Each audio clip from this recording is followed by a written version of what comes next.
están? Un placer estar nuevamente en su compañía. Llega fin de año, diciembre, momento de hacer una evaluación. Vamos a comenzar esta semana con una evaluación de lo que ha sucedido dentro de nuestras fronteras.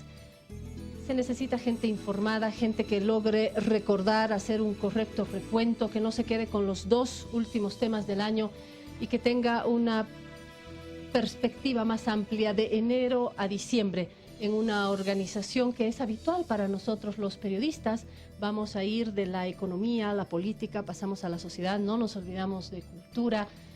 Bajo este paraguas invito a dialogar, debatir, ¿por qué no?, sobre los temas, sobre lo que ha marcado este 2016, a dos colegas con quienes tengo el gusto de compartir esta mesa. Voy a comenzar con el externo. Gracias, Fernando Molina, periodista, por estar acá. Muchas externo gracias. Más o menos, porque está pasando de externo a casero últimamente, ¿no? Bueno, gracias, muy amable. Gracias por estar Ojalá. acá, Fernando. Y el interno, que no necesita presentación, está usted en su casa, Mauricio Quirós.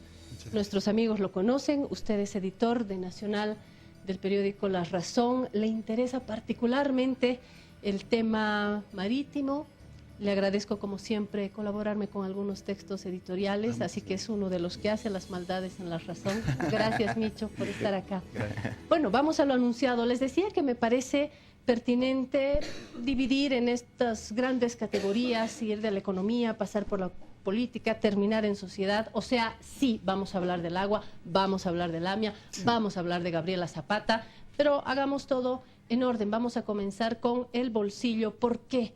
Porque a mí me quedó muy fija la idea que han dejado ya muchas encuestas de que cuando el bolsillo está bien, uno siente que vive en una mejor democracia.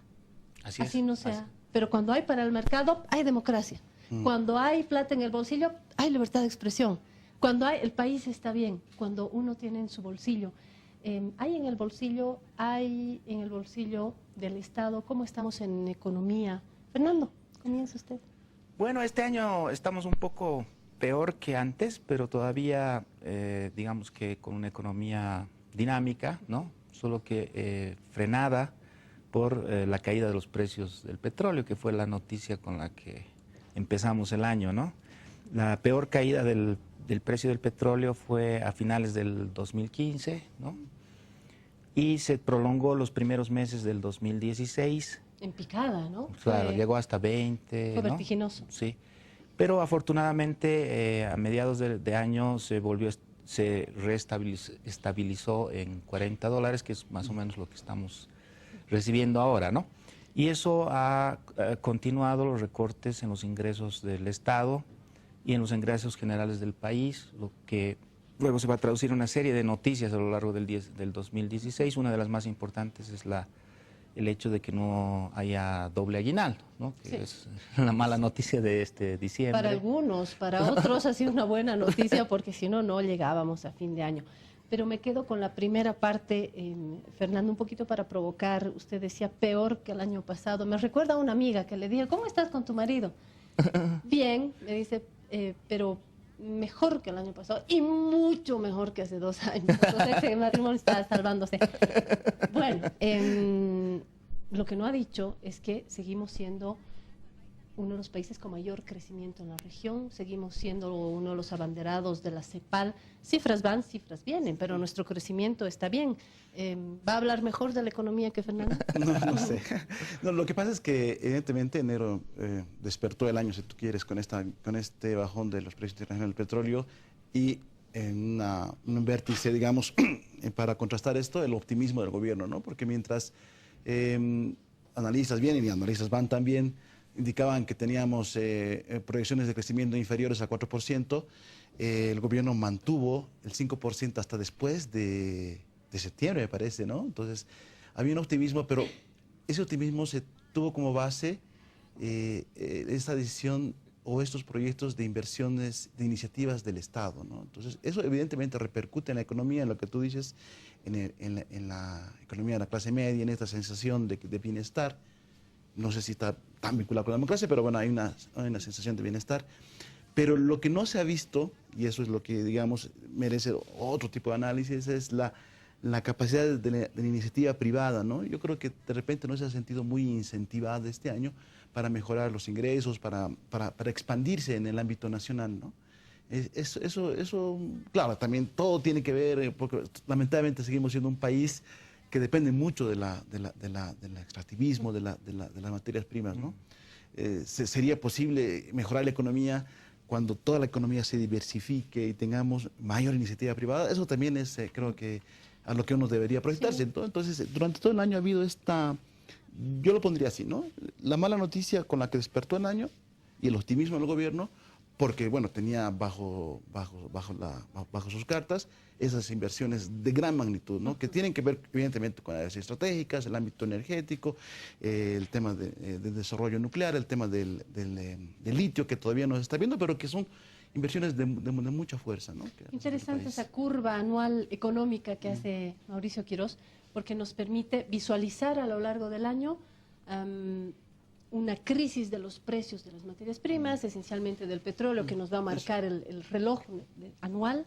Tenemos al mismo tiempo que hay una crisis generalizada a raíz de estos elementos internacionales, de estas coordenadas internacionales en la economía. Tenemos también una cifra interesante en términos de crecimiento. El gobierno, yo creo que salió contento con sus predicciones y pese al no doble aguinaldo, salió satisfecho con su nota de crecimiento respecto de la región. Hay nomás una sensación de bienestar más que descontento, pese a, otra vez, la no existencia del doble aguinaldo, la anulación por este año del doble aguinaldo, pero al mismo tiempo mucha gente se pregunta que después de años, ya más de una década de promesas, ¿dónde están esos motores que señala Mauricio? ¿Vamos a seguir dependiendo del petróleo? ¿Tenemos que seguir vendiendo 3 piezas de textiles en Estados Unidos sin tener un mayor retorno? ¿Cuáles van a ser los motores? ¿Seguimos teniendo una empresa timorata tradicional o la empresa no está siendo correctamente impulsada por el Estado, que hoy juega un papel en la economía? O sea, ¿hay elementos para ser optimistas a mediano, largo plazo, Fernando? Bueno, yo creo que la ventaja del modelo económico boliviano está en que evidentemente es primario exportador, ¿no es cierto? El principal ingreso es las exportaciones de gas y minerales, ¿no? Y que eso, sin embargo, se ha traducido en un incremento del movimiento interno y sobre todo la construcción, ¿no? Sí. Lo que nos ha mantenido dinámicos todavía, es decir, en crecimiento todavía, aunque frenando respecto a otros años anteriores, es la construcción sobre todo, ¿no? Y la construcción significan 2 cosas: las inversiones públicas, que el gobierno ha decidido mantener fuertemente, ¿no? Incluso prestándose dinero para compensar esta falta de ingresos. Estamos más endeudados, sí. Ese no es un dato menor. Sí, pero tenemos un margen, hablando de optimismo justamente, ¿no? Tenemos un margen para endeudarnos bastante importante. Y otro elemento que es beneficioso para el país es la cantidad de reservas internacionales, ¿no? Porque también se echa mano de esas reservas para seguir alimentando esta demanda interna y esta actividad interna que antes estaba siendo financiada por el gas, ¿no? Y estas reservas han caído, desgraciadamente, ¿no? Han caído en 4.000 millones de dólares. Es lógico, por lo que recibimos menos ingresos en divisas, pero son suficientemente grandes todavía como para pensar que esta solución que ha encontrado el gobierno, es decir, ir más despacio, pero no al punto que nos obligaría, ¿no es cierto?, el no tener las reservas o no tener capacidad de crédito, porque en ese caso tendría que haber un ajuste muy fuerte que sería muy doloroso, ¿no? Entonces, yo creo que puede prolongarse un par de años todavía esta receta, ¿no? Ahora, lo grave sería que los precios del petróleo no recuperen esos 2 años su nivel de $80, que es el que nos interesa. Los movimientos post-Trump han sido más bien positivos en términos de precio del petróleo. Trump nos ha convenido, yo lo dije aquí en el anterior programa, ¿no? Nos ha convenido en ese sentido. Entonces, si duramos 2 años con esta receta, digamos que podríamos pronosticar una economía más o menos como la que tenemos ahora, con problemas, ¿no? Con algunos ajustes, con mucha necesidad de que el Estado haga inversiones y basada sobre todo en la construcción, ¿no? Esperando que hay que cuidar la construcción mucho para que no se caiga por ningún motivo, ¿no?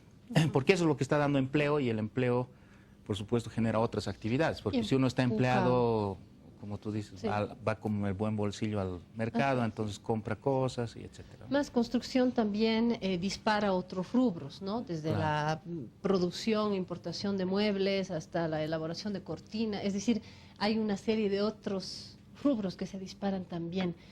¿Se habrá disparado la política, como hemos estado en la política? Gabriela Zapata, ¿se acuerdan? Creo que solo la recuerdan en las peluquerías, donde el platinado sigue a la moda, pero ya los políticos la recuerdan Yo creo que hay poco. que ver el tema. A ver, En un he dicho escenario. Zapata por decir algo, ¿no? En un escenario- Les dejo a ustedes En los realidad yo creo titulares. que este es el año, hemos comenzado el año con la iniciativa del gobierno para repostular, para repostularse Autorizar un año, la repostulación. autorizar la repostulación, y estamos terminando con esa misma iniciativa. Mm. O sea, O sea- ¿qué ha pasado entre medio? Ahí está lo interesante. Este país siempre es dinámico políticamente. Estaba pensando, por ejemplo, esto tendríamos que ubicarlo desde finales de 2015, que es cuando Morales obtiene el mayor rédito político y además mayor popularidad a partir de este fallo de la Corte Internacional de Justicia. Entonces, él como que se proyecta como que ya, digamos, es el momento del gran liderazgo de Morales, ¿no? Comienza el año con esta iniciativa para modificar la Constitución, para hacer la repostulación, y entre medio, evidentemente, es el juego político nacional actual que tenemos. Aparecen las figuras de Zapata y otros elementos que se han empleado de alguna manera bien, o mal, depende del lado de que uno lo mire, y terminamos con la idea del presidente Morales de recuperar la popularidad, de evitar de que estos dos elementos que han surgido, ¿no? La AMIA, el tema del agua, vulneren o afecten su popularidad, porque ese es el mensaje que estamos escuchando en los medios, ¿no? Que el presidente ha hecho lo posible y que no le afecte, ¿no? Que no le afecte la popularidad, y otra vez fortaleciendo su imagen para autorizar o buscar la repostulación el próximo año. Se ha fijado en la línea temporal de Mauricio. Comenzamos con una entrada victoriosa, pongo las comillas yo, victoriosa de Evo Morales después del fallo. Se viene carnavales, se viene Zapata, se viene el efecto Zapata, Rubio platinado en medio del referéndum, post-referéndum, vuelve a comenzar el debate y cerramos con avión y crisis del agua. ¿Falta algo en esa línea? ¿Qué le ha faltado a Mauricio? Yo diría que el núcleo de la línea es el referéndum mismo, Referéndum, ¿no? claro. Lo de Zapata, el más discutible. ¿Cómo que más discutible, Fernando? ¿Cómo que más discutible? Si Bueno, lo es que se discute cabalmente es una de las causas del referéndum, pero no es la única, ¿no? A mí me parece que el referéndum marca, sí, una etapa muy importante, porque no solamente este año, sino en realidad todo el periodo que hemos llamado proceso de cambio, ¿no es cierto?, tiene ahí un hito, ¿no? Es el momento en el que por primera vez hay una derrota electoral, digamos, importante del gobierno, ¿no? Ahora, esta derrota es, por supuesto, multicausal, no tenemos tiempo para analizar, ya lo hemos hecho en su momento, además, ¿no? Es multicausal, pero indica también un fenómeno que me parece clásico o importante, clave, digamos, en este año, que es la polarización, ¿no? Es decir, puede ser que uno de los elementos sea Zapata de esa polarización, otro de los elementos es los problemas de gestión que ha empezado a sufrir el gobierno, que no tenía antes, ¿no? El gobierno cosechaba éxitos en general y ha empezado a tener problemas de gestión. Y ¿Puedes señalar tres? Los más graves son los últimos, ¿no? Claro. El agua y la AMIA. Tema de instituciones, Pero ¿Fonduc? Exacto, el fondo indígena, ¿no? Entonces empiezan a presentar, y además yo noto un poco de desconcierto en el gobierno por primera vez desde el 2006, especialmente en la comunicación, no sé si ustedes notan lo mismo, Cierto. es decir, en la incapacidad de manejar la crisis, ¿no? Además es el año en que Morales estrena el Twitter y dice, bueno, este es el lugar que he descuidado, digamos, el sitio, el escenario. Que no- Claro, ahí también en viene el que no he el debate tratado- de las redes, de ¿no las es cierto? redes, claro. Pero ¿por qué? Porque no ha sido tan hábil para enfrentar crisis de Zapata, crisis de la AMIA, crisis del agua, etcétera. Entonces, en general yo veo que, digamos que hay dos elementos, o sea, dos estadios, o no sé cómo graficarlos, pero una cosa es la realidad, lo que estamos hablando, la economía, ¿no? Sí. El país mismo, etcétera, que tiene excepto en La Paz por la crisis del agua, todo el resto está funcionando más o menos normalmente. Pero la percepción, especialmente las clases medias urbanas, ¿no es cierto?, respecto al gobierno, se ha polarizado fuertemente en contra del gobierno, ¿no? Entonces, Yo creo que eso se debe en parte a estos errores de gestión y en parte a la comunicación, esa incapacidad para manejar bien las crisis, que ha terminado en un simbolismo antigobierno. Estamos terminando el año con una clase media bastante enajenada del gobierno, ¿no? Que son las que más participan en las redes sociales. En las redes sociales sobre todo, ¿no? Entonces, eso no significa, por supuesto, que el gobierno no pueda, como ha dicho Martín, Mauricio, ir a la reelección, ¿no? Sino que tal vez en este momento es muy precoz para él, porque todavía tiene que resolver esos problemas, ¿no? Hacemos referencia al núcleo de poder, Movimiento al Socialismo, y hacemos referencia al centro del núcleo, que es Evo Morales.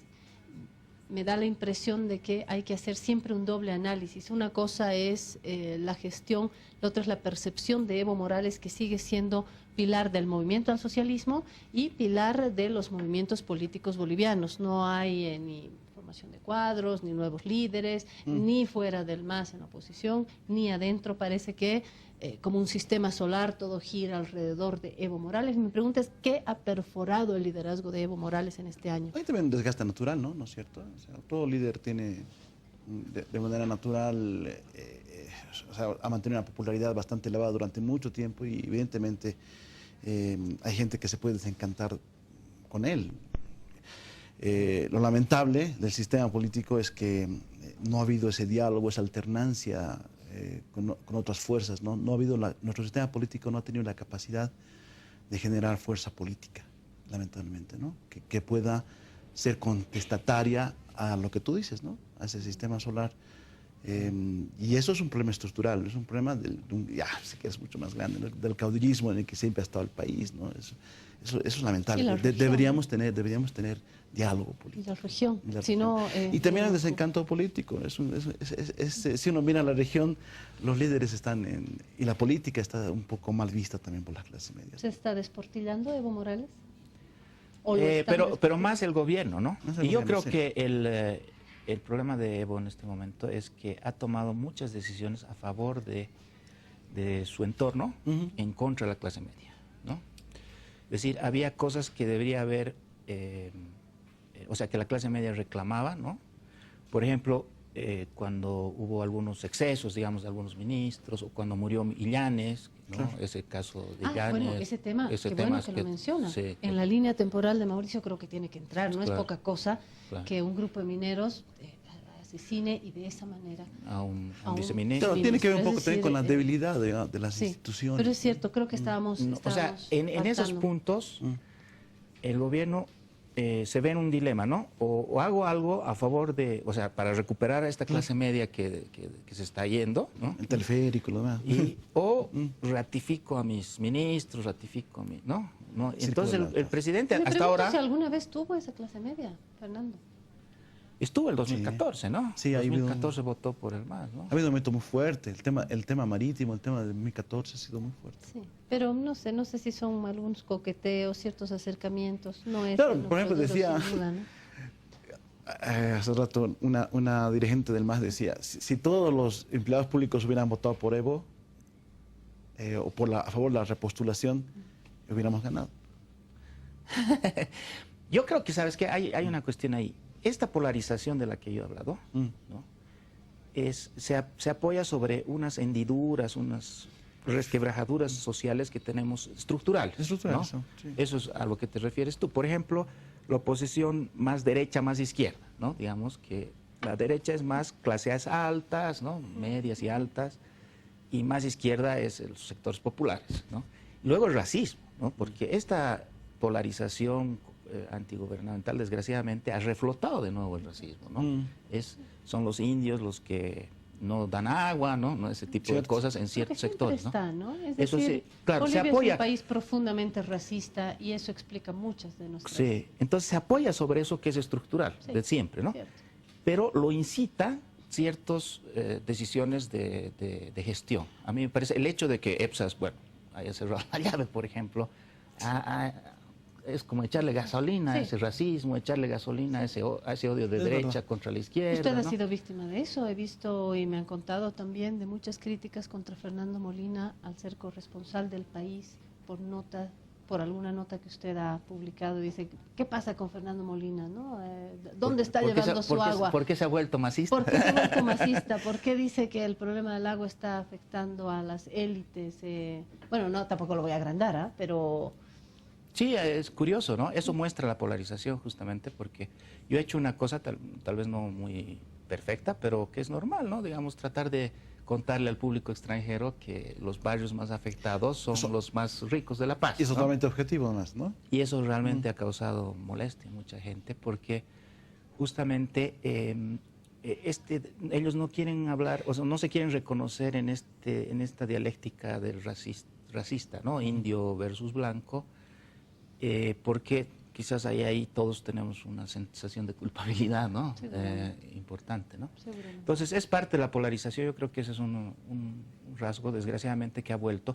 No es la primera vez en el proceso que se da esto se dio entre el 2006 y el 2009, pero había sido suspendido, por lo menos aparentemente, ¿no? Durante el periodo más fuerte de auge del gobierno, y ahora ha vuelto.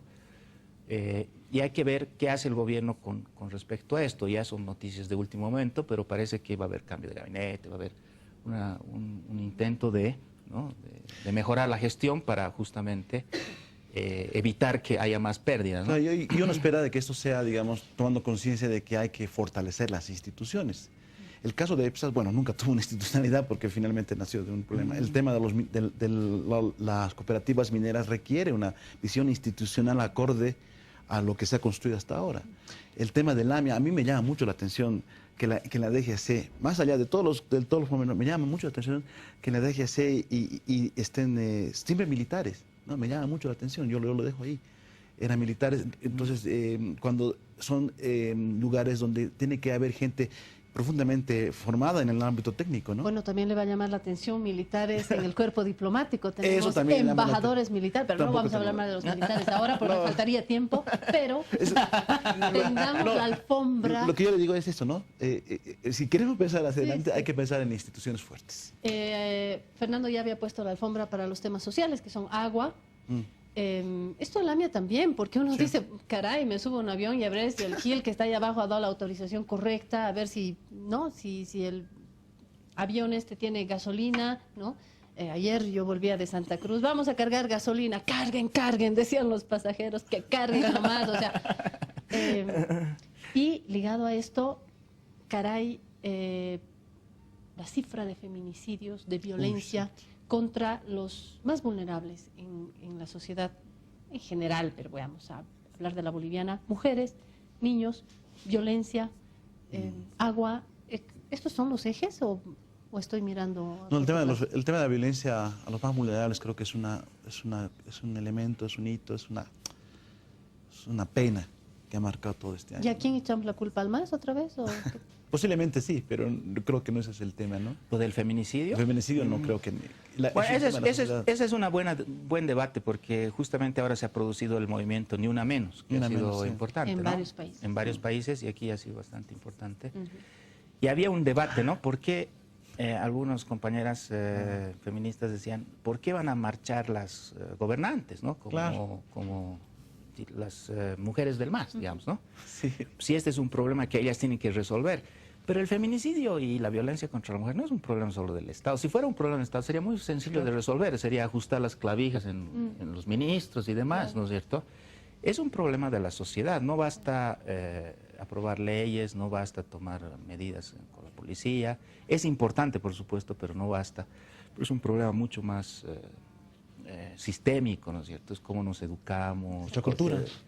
Y de varios países, es decir, hay feminicidios en España, hay más en Rusia, hay en Argentina, hay en Bolivia. Son 200 personas. Y cifras que suben, ¿no? Sí, entonces puede haber la mitad de mujeres en el gabinete, pero igual nos están matando nuestras parejas, ¿no? Exacto. Tiene que ver con el machismo y con el amor que recibimos de niños, ¿no? Eso es muy importante también. Es decir, son sociedades a veces que no saben expresar amor, ¿no? Donde hay demasiada conflictividad en la educación básica. En nuestro caso es diferente porque me parece que lo que más hay son hogares desestructurados, ¿no? Por la situación económica, por la migración. Entonces hay muchos hogares donde la jefa de familia es la Y mujer. espirales de violencia. Pero el hombre viene solamente a Sí. causar violencia, entonces... Sí. Pero también hay ministros pegadores, hay diputados pegadores, los más pegadores y los más violentos son los uniformados, policías. No me voy a meter con los militares, ya me metí en este programa. Yo me quedo con un graffiti que vi en la pasarela del colegio de mi hijo, que es una bella durmiente, hermosa, que está durmiendo, y dice: cuando termine el patriarcado me despierta. A mí también, despiértenme cuando termine el patriarcado, porque así ya no podemos más. Vamos a la cultura, mejores noticias. Estamos produciendo literatura, estamos produciendo cine, nos quedamos con los grandes cineastas, con los Jorge Sanginés y ya. Este año tuvimos una buena noticia, ¿no? Que Majela Bodoan ganó el premio Gabriel García Márquez de cuento, ¿no? Un premio muy importante. Y creo que ese es un premio a todo un grupo de literatos que están produciendo sistemáticamente. Un poco el precursor fue Pasolán, ¿no? Y luego está bueno, eso fue el año pasado en realidad, pero... Los Chitlis, Rodrigo Asbun, que es realmente extraordinario, a mí me encanta, que hizo los afectos. Y ahora Valdivia, el productor de cine, Valdivia, va a llevar a la pantalla esta novela. Entonces, en general, ese grupo, que es sobre todo cruceño, ¿no?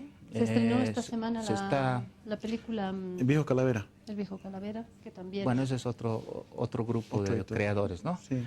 Pero en Santa Cruz creo que hay bastante propuesta nueva y, bueno, sobre todo la propuesta más vinculada al mundo, ¿no? ¿Estamos retratando al país?